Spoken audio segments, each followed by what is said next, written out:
بُص بصراحة أنا مش جاي النهارده أكلمك على النجاح ولا الكلام التحفيزي ولا الكلام الحلو ده كله، أنا جاي أكلمك على حاجة اللي إحنا كلنا ما بنحبهاش، الكسل.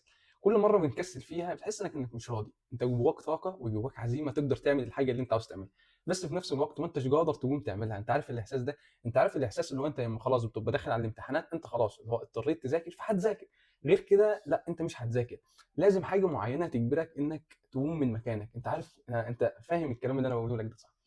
ايا كان انت فاهمه ولا مش فاهمه فعادي يعني حاول تفهم معايا.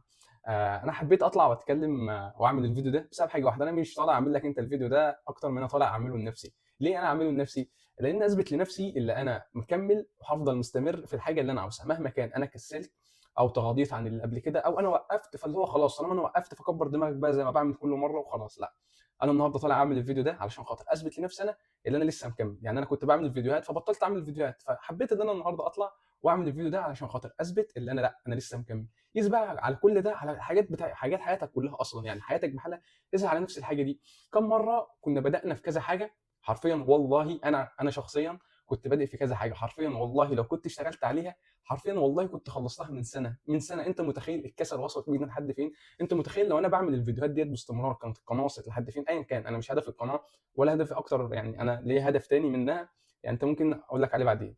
بس اللي هو الفكره اللي انا عاوز اوضحها لك اللي هو يعني من سنه الكسل وصل والله لاكتر من سنه. فاللي هو حرفيا انا لو كنت خلصت او كنت التزمت بالحاجه اللي انا بداتها او الحاجه اللي انا عملتها لا كنت في حته تانية، والله كنت في حته تانية خالص. وانت يعني انت فكر دلوقتي معايا كده، شوف انت كام حاجه قلت هتبدا فيها، قلت كام مره هتنزل الجيم وما نزلتش ايا كان. بالنسبه للشباب كتير كل يوم بتقول بكره وبعده وبعده ما بتنزلش. شوف انت لو كنت نزلت من اول مره خدت فيها القرار شوف كنت دلوقتي بقيت فين.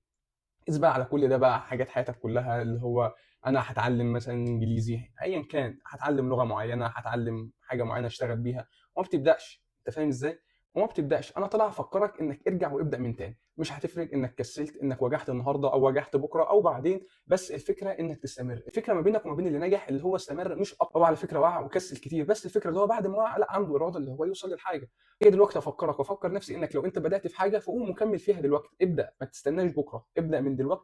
اللي هو انت فكرت شفت اي فيديو اي حاجه بتقول لك ابدا، قوم ابدا من دلوقتي. شوف بعد كام شهر هتوصل لفين. انت بعد ما بتبدا تشوف اول نتيجه من الحاجه اللي انت بتعملها لا بتبدا تتحفز، بتبدا تفرح، بتبدا الكلام من ده كله. فصباح الفل يعني ان شاء الله ربنا يوفقنا كلنا.